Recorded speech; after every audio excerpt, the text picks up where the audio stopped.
Hi, guys, and welcome back to another episode of Candid, where we have real talks with real people. I'm your host, Shanae, and today I am here with Selena. How are Hey you today, guys. Selena? I'm good at you. I laugh though. Why did you laugh like that?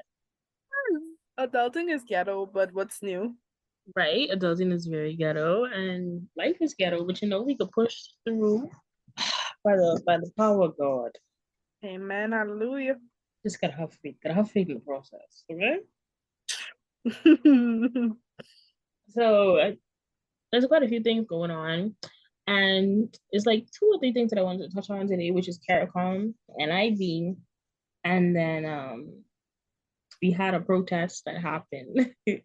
So those are the main things that I want to touch on today. So first I want to start with CARICOM. So the Bahamas is hosting the 44th CARICOM this year at Bahama. And based on discussions that the media had with the deputy prime minister and the prime minister, some of the things that they're going to be discussing, well, that they did discuss, were the illegal immigration problem within the Bahamas. They plan to discuss gun violence. I think climate change was still a thing that we're talking about. And it was some other things that I can't. Oh, and travel, regional travel, and trying to improve that sector of it.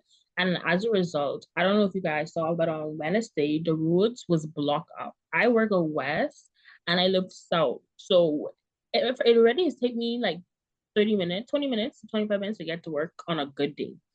And to be in traffic for forever, well, I decided that morning I actually had to do something that was on the opposite side of town. So I didn't have to wait in traffic for hours, but I still had to wait in traffic for a while. But I saw how backed up it was, and I was like, thank God I didn't come that way because I literally would have not reached to work until like 12 o'clock because I have work at 10 and the roads were backed up. And I was just like, I what is heard about that. going on? Like it was ridiculous. So no, you work with East, right? You work East, Yes, right? ma'am. I heard Yes. about the horror, so I was Selena, thankful that day for that. Selena, like I was just like, what in the absolute goodness is happening?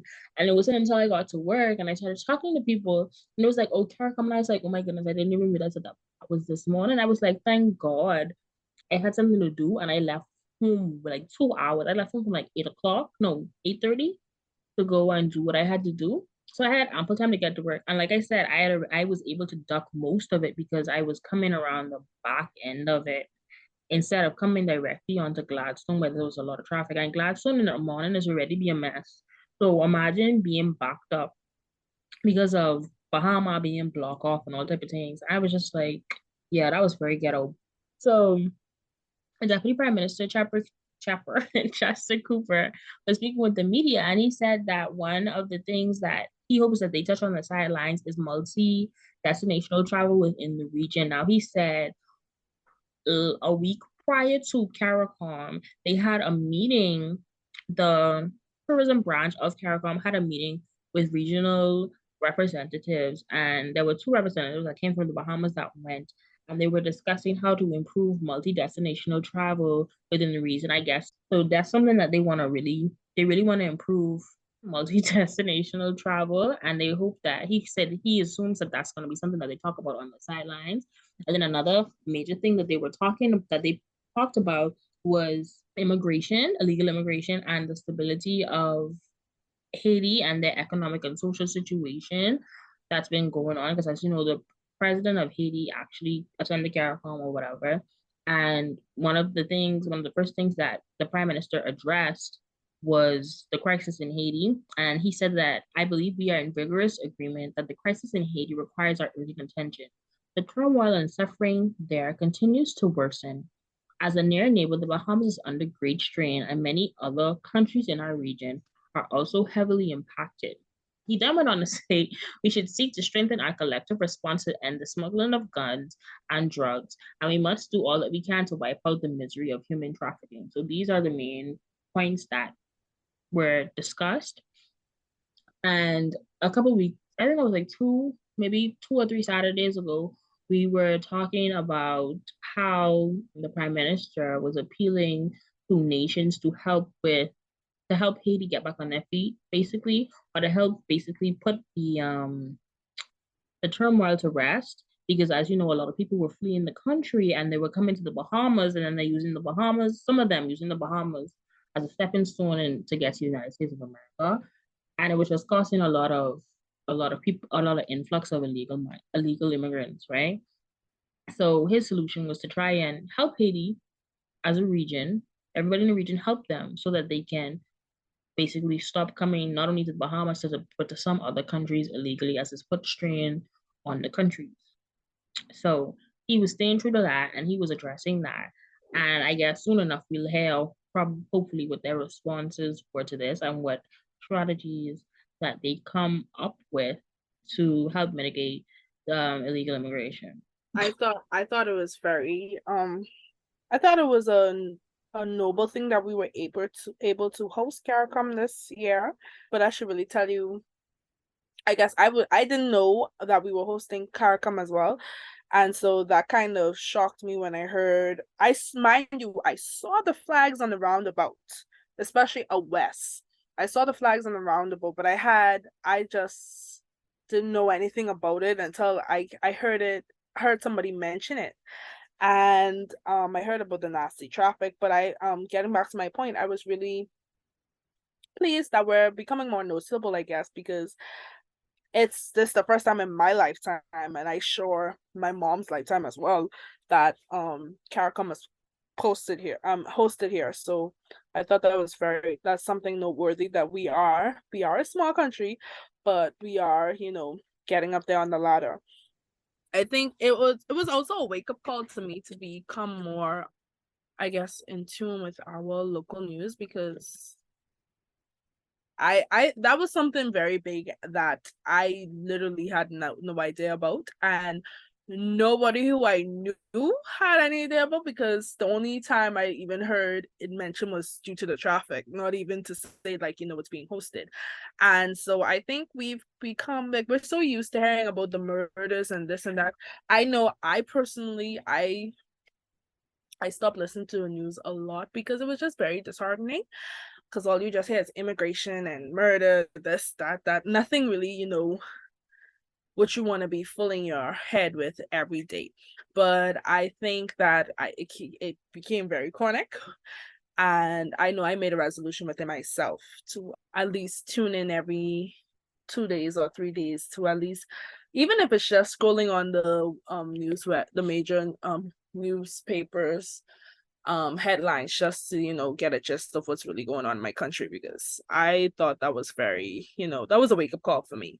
But once again, I'm glad that those issues were talked about, because these issues are stuff that is becoming a financial strain in our country. And that's what CARICOM is really all about. So yeah, that's basically all I have to say on that. Yes, I pay attention to the news, I read the news. Well, I try my best to pay attention. I'm not someone who necessarily watches the news. I normally just pay attention to the stories on social media, or I check the website.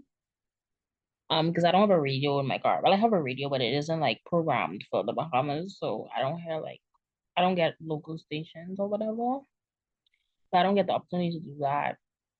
So yeah, I kind of just read in, and I realized that they were coming, right? But like, like when you know something but it don't click in your brain, and I pass these things on a regular basis, and I was like, these flags are here and they're here for a reason, but I can't remember what the reason is.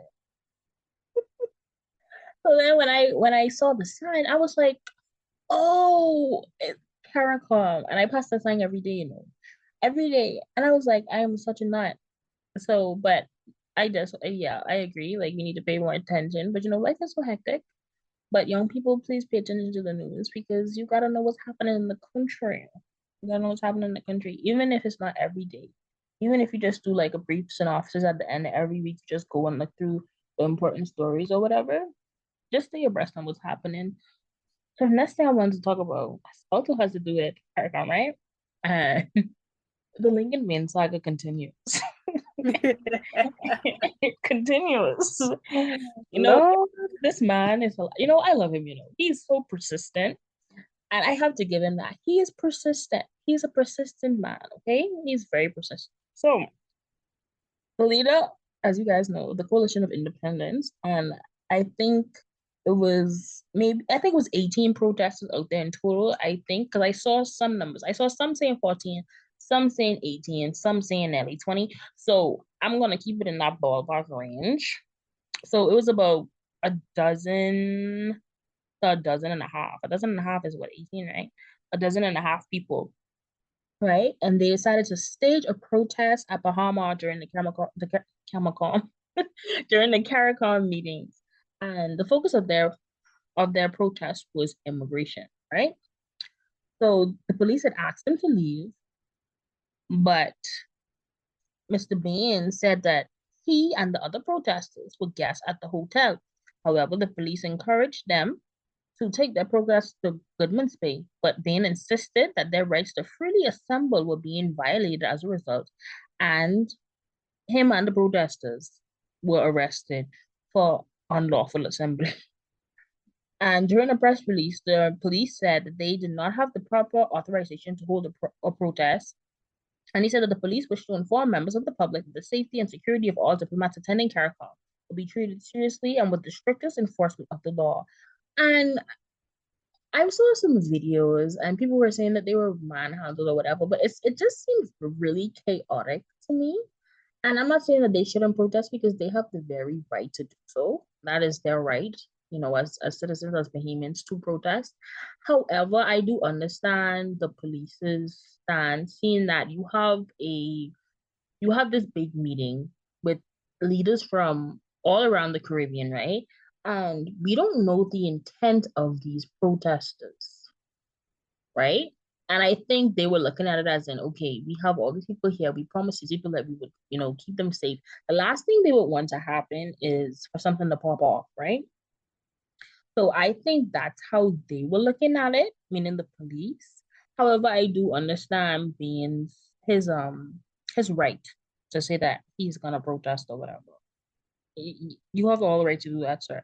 Now, I don't know if you truly have to get a permit to hold a protest, but yeah, but I truly don't think that that was the time or place. I feel like they could have gathered somewhere else, but I guess they went there because that's where people were, and they were trying to make a point, which is technically what protests are used for. So I just think that that was reason 2396 why the Bahamas isn't a real place. I've heard on multiple occasions that yes, we do have the right to protest, but you do have to have a permit to protest. And I mean, we know what Lincoln Baines' objective was by going to Bahama and doing that, because obviously that will get the attention of those who he wants to get the attention of, because it's basically like airing your dirty laundry out in the open. So you're gonna get that attention you're looking for, because them persons are they try and hush you up as fast as possible. I did not see the video. I did heard about it, and I like you, I did hear that they were being manhandled. However, it could have posed as a security threat, and seeing that, like I said in the beginning, this was, I know I could be mistaken, but I know this is the first time in my lifetime, and as well as my mother's lifetime, that we've hosted CARICOM in the Bahamas. And so I just thought that it was, I mean, for me it was distasteful, because given the magnitude of that gathering. However, I guess with persons who are looking for that radical, you know, that radical, what's the word I'm looking for? Course of action, that radical course of action, that's the perfect thing. I just thought that that could have even be times better. And like you said, if your objective was to really, protest and, whatever the case may be, it wouldn't matter where you are doing it. I guess, like I say, it depends on who your audience really is. And he knew that, if he was in that place, he would have, I guess, gotten the attention that he wanted. But it seems like, I don't know, he's one to really stir the pot. I could say that. He knows how to mash some corns. And so I just, for me, I guess I'm more of not so much a, like, uh action is, but I believe that you could get more done from, a less controversial approach. And that's all I have to say on that. But like you said, I must say that he's very persistent, and Yeah. he knows just when to appear to make a scene. That's all I could say. Yeah, like you said, he's a more radical. I think he's more of a physical, hands-on type of a doer activist. I may even go as far as to call him a vigilante. But I guess that's everyone is different. It takes other people to make the world go around, and if that's how he thinks problems should be handled, then hats off to him. It wouldn't be the way that I do it. I think other ways could be tried first before we resort to that. But that's his right as a Indeed. person. He has the ability to think the way that he wants. So he has the freedom to think the way he wants and express himself the way he wants. His deputy leader said that he was still arrested on Thursday afternoon. He was still in police custody, and I believe in 2022, he was also arrested for unlawful assembly. So I don't know why he just don't like put in for a permit. Well, I don't know. Maybe he feels as though they're probably not gonna give him the permit anyway. So he probably just goes about it and does it anyway. So I guess that's how he's thinking. Could be, But could be. so I guess that would kind of make sense. Because I honestly wouldn't see them giving him a permit for real. I ain't gonna lie. They might try silence him for true. So I guess he just decides that, you know what, I'm just gonna do what I want when I want, how I want. But you've to understand that when you do that, now it's consequences. So there's a reaction for every action that you take. So you decided to go and protest, the police decided to ask you to leave. Didn't want to leave, so they arrested you. Now, whether that's wrong or right or whatever, that's based on the law and whoever if you were to go to trial, whoever judge and jury you said before would have to decide that. But yeah, that's just my 2 cents on that. Like I said, I think it made us want to stir the pot, and maybe he feels like that's what we need. Maybe he feels like the people have been too silent. I don't know what the reason that I wanted to talk about was NIB. So I don't know if you've heard so and listeners, that's the word. Selena and listeners. NIB is set to increase this year, right? So this was discussed, I think it was last year when they were talking about getting a slight increase, right, of about 1.5 to 2%. However, the prime minister came out and he dismissed those claims, and he said, we're going to try and figure out how to do this without raising contributions because we don't want to put the strain on the Bahamian people, right? So almost a year later, literally almost exactly a year later after that whole debacle, right? They're now saying that they have no choice but to increase the contributions. So if the government does not decide to raise NIB contributions, they will lose $95 million. NIB pays out about $27 million a month in pensions. However, they only collect $23 million in contributions, which means they are losing $4 million per month, and that alone adds up to $48 million at the end of the year. And these figures don't include other benefits being collected, such as unemployment, maternity, death, injuries. So none of these are included in this. That's just one aspect of it. So the other 30 some million is for other benefits, right? That they would lose throughout the course of the year. It was said that if we do an increase, then NIB won't be sustainable anymore. And I know a lot of people don't like this, which rightfully so, right? We already going through hard times. Inflation is sky high. Eggs just come down from $7 to now 5 something. Gas all over the place. Gas was at a what a whopping $6 a few months ago, and now it went down and it's back up to 5.50 something or 6 something, whatever it is. So, the cost of living is high and wages don't, well, the minimum wage doesn't match it. Of course, we just had an increase in minimum wage, but it's still a big gap between the wage and the cost of living, right? So, of course, nobody wants more money to get taken out of their paycheck. Nobody wants that. it's never been a good time when you think about it. And they were like, this has been put off for so long because we're always thinking about, oh, it's not a good time, it's not a good time, it's not a good time. And I don't think it's ever gonna be a good time to increase something that you don't have a choice of doing. I think you just have to do it if it's gonna benefit us in the long run. And I feel like NIB is something that needs to be looked at every single year, the same way how I feel about wages. Minimum wage needs to be looked at every year and adjusted based on inflation. Because at the end of the day, inflation is going to happen. So as time goes on, things increase. So wages should increase too. And if and other bills increase, so it would only be logical that NIB would also increase because the cost of everything would be going up, you know? So yeah, that's my thoughts on it. I think it was kind of inevitable. We don't like it, but it's just the sad fact of the matter. And it's something that we're gonna have to take on, unfortunately. Touche. I just had palpitations as you were talking, but it is what it is. What you mean palpitations, Selena? Palpitations is palpitations. Why? Whew. Why you It, having palpitations? it's rough out here. Yeah, it is. It's very rough for the average Bahamian, for the working class.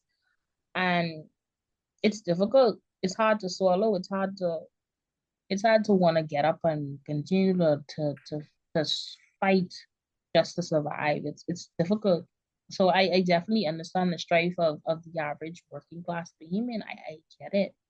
But like I said, the fact of the matter is, if it's either we pay the extra 1.5 to 2%, or NIB becomes completely obsolete. Yep. So we gotta take the. I'm But not. that's why I said I think the government needs to just be more proactive instead of reactive, because like I said, if we do a yearly, I'm pretty sure they do, probably, I would hope that they do, I think they do a yearly like review of their numbers and stuff. So if you do that and you say, okay, well, we're losing X, Y, and Z, so we need to increase by this amount, then it becomes a daily, not a daily, it becomes an annual thing, so people get used to it. The same way how we was complaining about VAT, but we got used to VAT. Not saying that it should be what they wanted, 20% originally or 15%. Not saying it should be all of that. But the fact of the matter is taxes are necessary to the running of a country. The same way how NIB needs more contributions in order to stay afloat.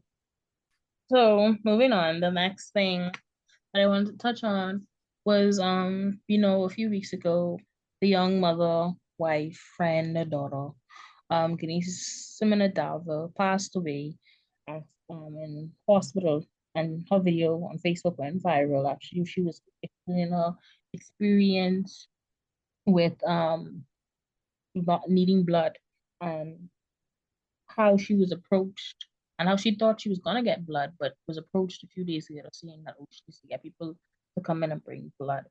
So with that being said, her husband and other people created a foundation, her name, the Kanisa Medavo Foundation, and they, along with Alpha Phi, Alpha Fraternity, and other sponsors, collaborated to host a blood donation drive at the University of the Bahamas, and over 300 people had pre-registered to go and donate.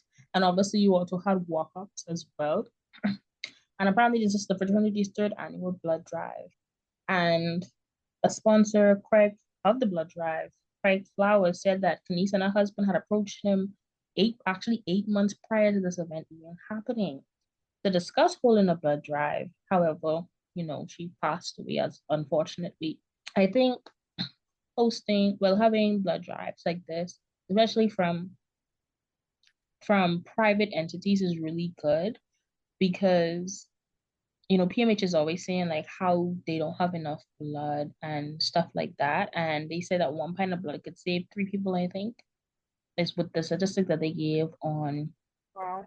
the news. So I think that's absolutely amazing that more people are actually pitching in, and a lot more awareness is being brought to the fact that the hospital is low on blood, and in order to save lives and in order to help health professionals do their job, in some cases they're gonna need blood. So I think this is really good. I think we need to keep this front and center.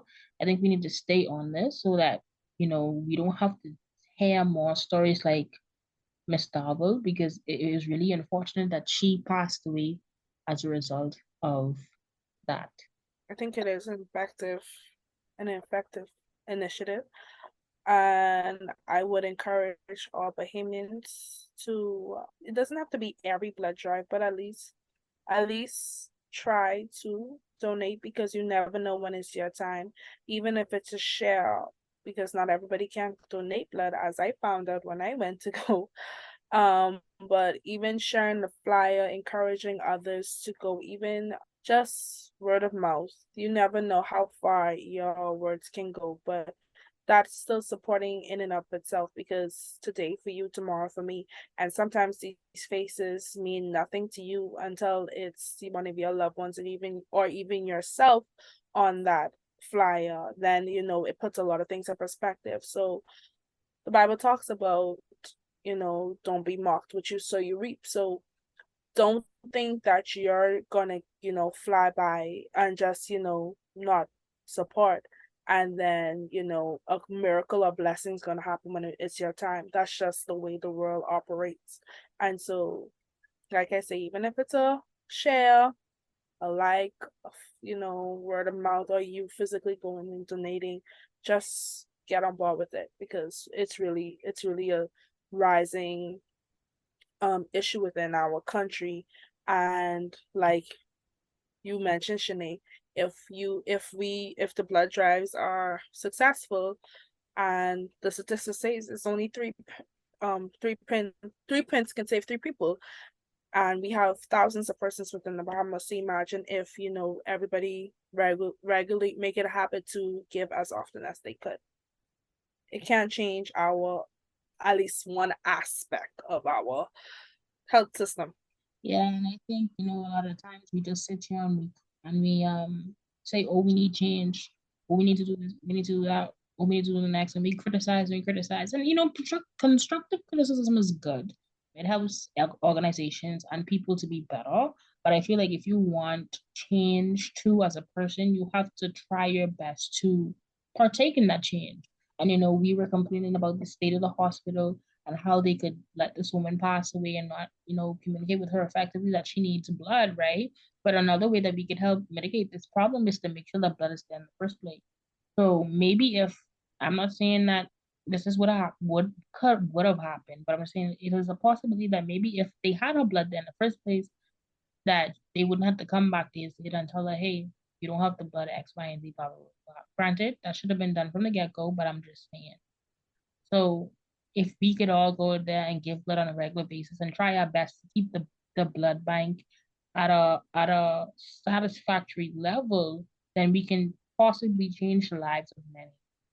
People don't have to be out here putting their face on flyers, sending it around asking for blood. And I can't imagine how heart wrenching, how scary that must be, because I wouldn't know what to do. I like you're just sitting there waiting at the mercy of others, basically. Mm-hmm. And that's a very uncomfortable situation to be in. And if people I know myself, I could not be able to I would not be able to sit still and be like, wow, I really have to sit here and hope and pray that someone comes in and gives the blood that I need so that I can survive. I truly can't imagine how that must make people feel. So just let's get out and donate so that we don't have to get people to feel that way anymore. And I feel like maybe that's kind of like the silver lining with the healthcare issues that have been happening involving blood lately. That maybe we can stop. I don't want to say stop putting the blame, but maybe we could start to take action as citizens and to be more involved and to help, like I said, save the lives of others. You can't say um stop putting the blame, because we are only as strong as our weakest link, and it's easy to criticize and critique from an area of comfort. But like I mentioned, if you're not doing anything about the situation, you're just as much a part of the problem as it is. So it's easy for you to open up and talk about how bad our health system is, and how run down our hospital is. And it's easy to point and say, oh, the government has to do this and government has to do that.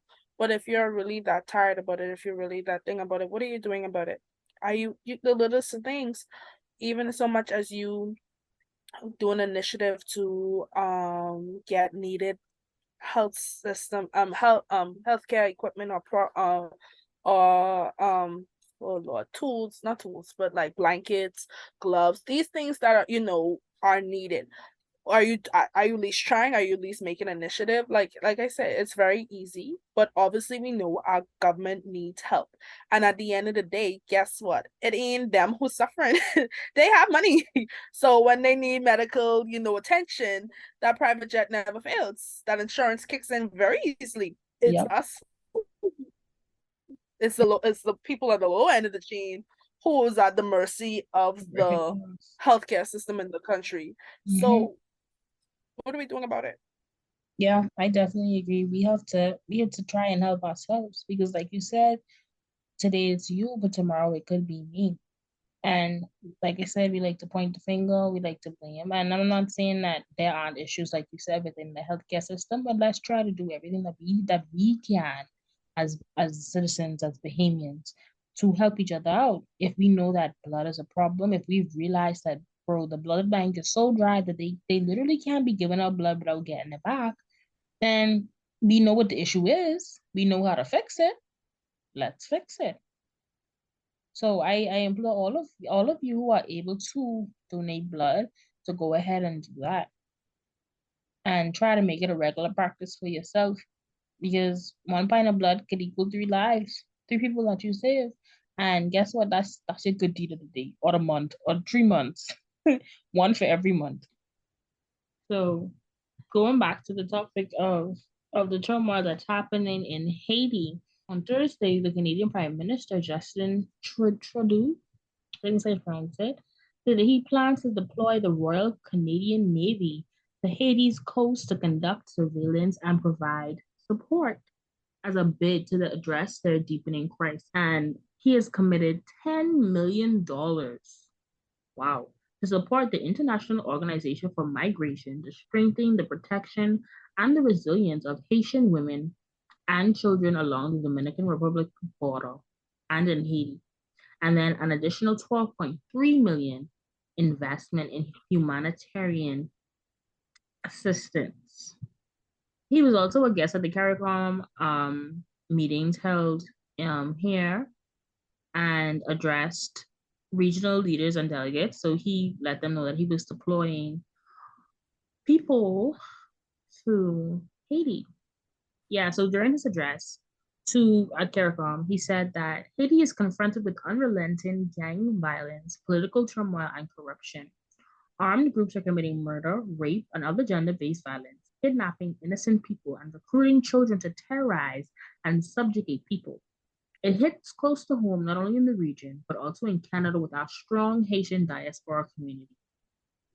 The Uh, toll of human suffering in Haiti weighs heavily on me. As Canadians, our fundamental objective is to ease the suffering and empower Haitians to turn to their future. We've been working closely to help address the political security and humanitarian crisis in Haiti. Canada will also provide $1.8 million to target illicit drug trafficking and strengthen the border and maritime security in the Caribbean. And yeah, and he also committed $44 million from his nation to a new capital funding for climate change and biodiversity initiatives throughout the Caribbean. So he's doing quite a lot, isn't he? He has a lot of dollars to give I was just about to out. say, He kudos to you, sir. Yes, use those resources, President Trudeau. Yes. Wow. But I didn't even realize that they had such a large group of immigrants there. I didn't realize that. I only automatically thought of America. But Oh yeah. no, you need to think about the Bahamas when it when No, I mean I know the Bahamas, but I mean besides us, I was only yeah. thinking of America. I didn't even think to say Canada. But I mean, I it's good to see that they are willing to help and that there are people that are willing to help. And I am hoping that him along with other members of the Caribbean are able to help them, get a get a hold on what's going on because Indeed. to to be living in a country that's in a state of anarchy. I can't imagine how scary that must be because I was watching a true crime documentary and I was well it wasn't really true crime, but it was a documentary about things that happened in different places and about wanted people. And it's basically talking about this man in Nigeria who basically allowed these people to bring in a bunch of weapons, right? And then the people took the weapons and started doing mass murder, and Jeez. it sent the country into like turmoil. And like I was watching that and seeing like how people reacted to that and how like the people were shutting down the police and girl, it was a lot. So I've not lived it, but I can imagine how difficult that must be for them.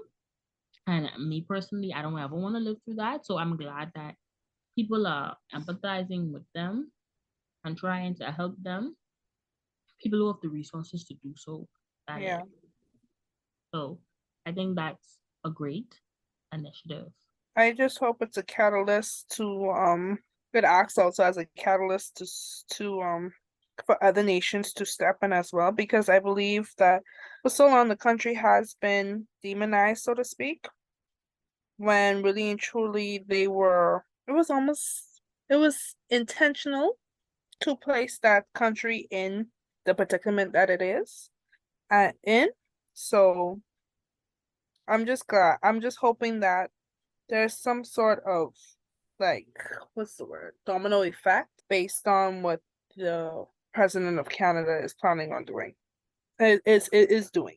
The president of Canada, I know that one of the things that he mentioned was that, corruption was a big thing. So I'm saying that I hope that either they are sending people there with some type of relief, like on the ground to allocate these resources themselves, or that they're using maybe an humanitarian group or something because I would be questioning now if we're saying that there's corruption at all, blindly send money there and know that the money is being used to do the things that it was sent for. So I'm hoping that they have some type of plan in place to ensure that the money is being used for what it's meant for.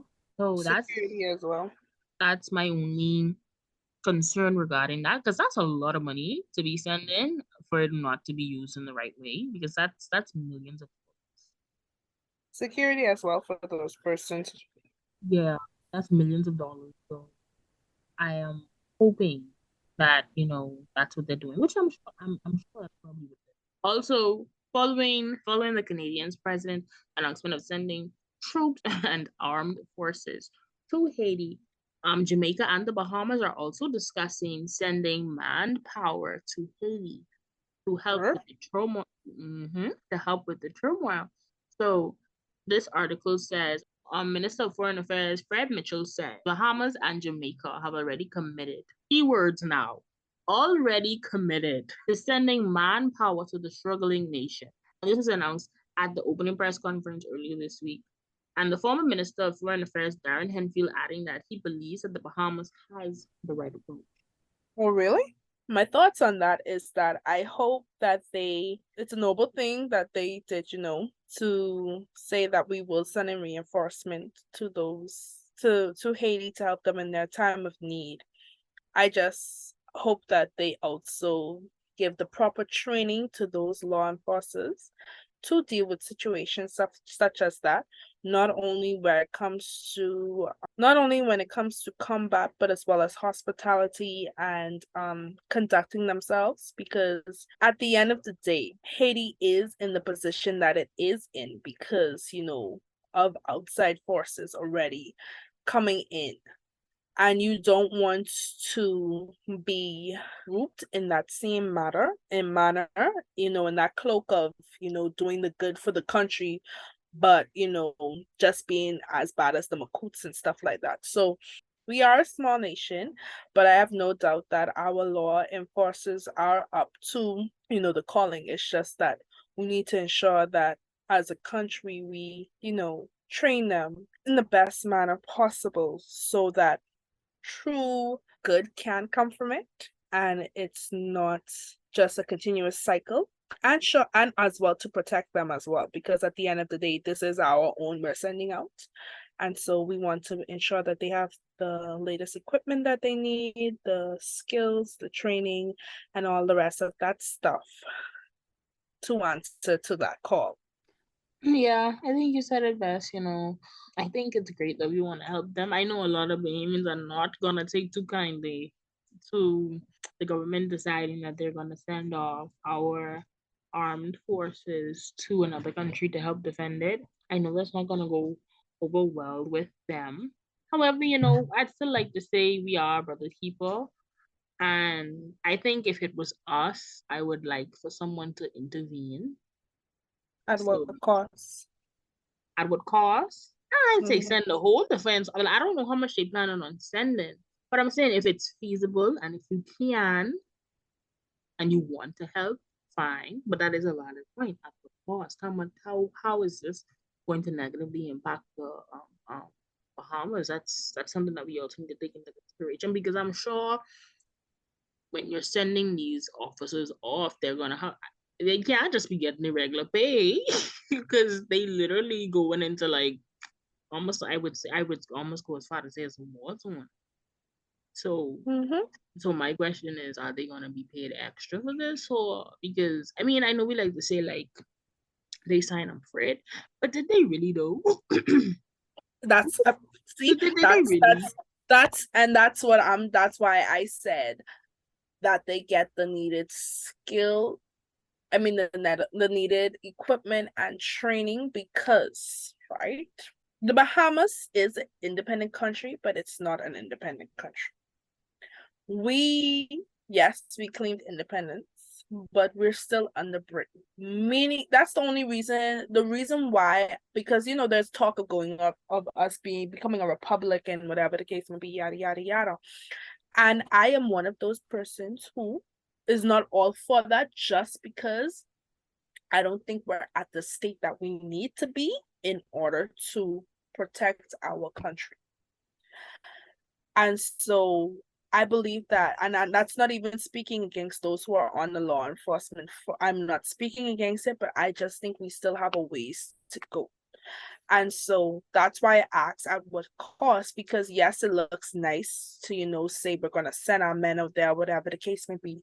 But let's think about the negative effects of veterans who come back from in the United States who come back from these war zones, the ripple effect of what happened. And I'm not saying we're not supposed to, because we are, like you said, we are our brother's keeper, and they do need help. But that's why I'm asking at what cost. Did we really take a minute to assess how this would look for our country, and as a nation that is still developing, is this the right course of action? Because words, you in a certain setting, you want to make your stance known, you saying that, but you got to remember that you are responsible for these persons' lives and overall the well-being of your country.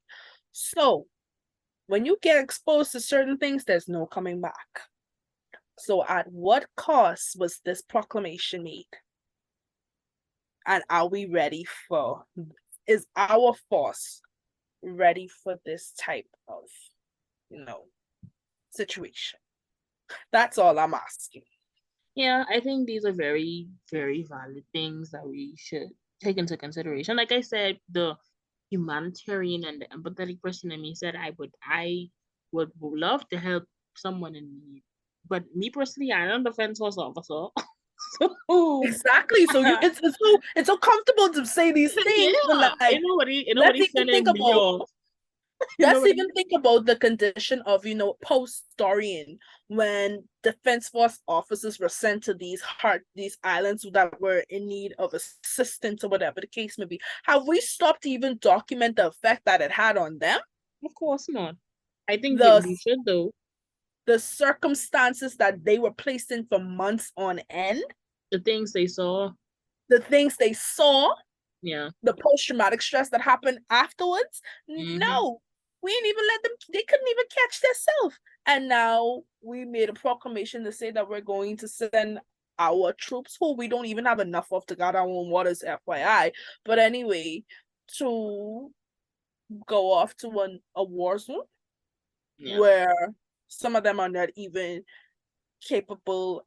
I'm not, and like I said, I'm not coming after the force. I'm just saying these are things that we really need to look at. Where some of them are not even capable of, really handling this. Because I wouldn't say that our country is all rainbows and things, and that they not have seen some things, within their line of work, but we are far more blessed than a lot of countries in these situations where it's like, oh my gosh, like the all hell break loose. And so I'm just saying.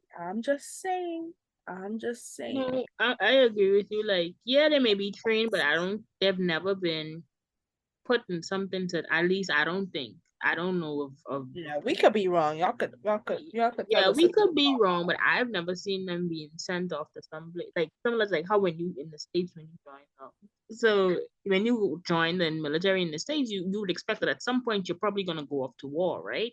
You'd Yeah. hope you don't, but that you're prepared for that, right? But I Yes. don't think I've ever seen us go to, I could be wrong, because I only been on this earth for a short while.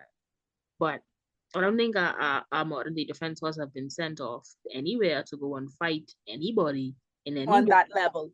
on that level. Of course, On they've that dealt with level. a lot of things that are very difficult to handle, but I don't think it's ever been to that extent. And like you said, should we sacrifice our people for another country? That's something that we should consider. Like you said, these I things wouldn't have even say it's for another country. long lasting effects. I would even go a step further. Should we sacrifice our men for the facade, or even Exactly. for of, like, trying to, I guess, further place our country on the map, so to speak? Like, get some highlight or whatever. Because the question would be yes, because at the end of the day, we've been blessed to have persons help us out in our times of distress. So that answer is yes. But is that truly the motive? So that's a whole different question. That's a whole different can of worms, honestly. Because is that truly the motive? Yeah, and then I want to know too who was included in this decision. Was That's the why. Did you even speak to them? Did you even give them the yeah? courtesy before you asked, make Did the you speak statement? direct? Like, Yeah, was this because, like or I was this say, made on a whim? it's exact. That's what I felt like it was at, because it's so easy to say these things that sound so good in and of the moment, but we got to remember, yes, we're trying to develop and place ourselves on the map with other countries, but we are not other countries. Nowhere near other countries. We're still developing as it is, and we still trying to, like, come back from these economic trials that we've been through. And I just questioned the motive. And it sound good. It sound good. Yes, Sound good on paper. it sound good on paper. But hey, oh, jeez, I ain't gonna lie. I really wish you saw my face when you were reading that, because I was like, huh? um, Yeah, but it's really something to think about. It's it really it's a lot, and yeah, I want to know if they spoke with the Commodore. If they had any type of, or even I don't know if it's just the defense force that they trying to send, or maybe the police force as well. Have you spoken to the commissioner of police? Like, because like I said, you're the prime minister or whoever high up who have come to this conclusion, but y'all don't sit and fight in the line every day and deal with criminals, and no, y'all sit in your pretty office and you allow police and defense force to escort you everywhere, and like you are very heavily protected. So of course you would say something like, and be being your as big realm as in your world that they're up to par. we are Please, nowhere near with the thing in name, with the Canada Forces name, the Navy, the Royal Caribbean the Navy. the We the are nowhere near that. oh Lord, the Mounties. We are not there. We're not there yet. We're trying to get there eventually, but we are nowhere near there yet. So my thing is, and then my question also is too, how much officers are you trying to send? Is my question number one, I know because because it would have to be big enough to make an impact, right? But then the question is, if you send such a, let's say they decide to send 2 or 300 people, right? I don't know if it'll ever, that plus. if it'll be that much. When you think about it, for a country that only has 1,900 defense force officers, that would put kind of, and losing about 50 every year, that would Hey, put a dent in our resources, our people. When you think about hey, it, that's a serious thing, you know. exactly. And yeah, so I think these are seriously things that we should consider. And I think that if they did not have conversations with the commodore and the commissioner and all of these They really people, need to I feel start. like they really need to have a conversation with them before Mhm. they make decisions like this. Ultimately, they're the government and they can do whatever they want. I don't want to say whatever, but they could do whatever they want within reason. I do think that it's common courtesy to hear the concerns of these people, because guess what? If they decide today tomorrow they ain't current and they protest, which or strike, they still ain't gonna go. Nope. Like, I really hope we had a conversation and not just going based on, contract where we say you go, you go. So you make these people look bad and they quit. What happening? What could Oh, happen? also something to think about. Also something to think about. I mean, we could be very headstrong, but we had a very interesting conversation today. We hope Okay. that you took insights from things that we said, especially this last topic, and that you truly think about that. I think that that was very interesting. But yeah, we had a great conversation today. Thank you guys for tuning in to another episode of Candid. You can follow us on Facebook and Instagram at Candid242, where you can keep abreast on what we're doing and know when new shows are aired. And you could also listen to us on our own podcast website, which is also linked on our Facebook and Instagram page. So see you next week and keep it real, mamas.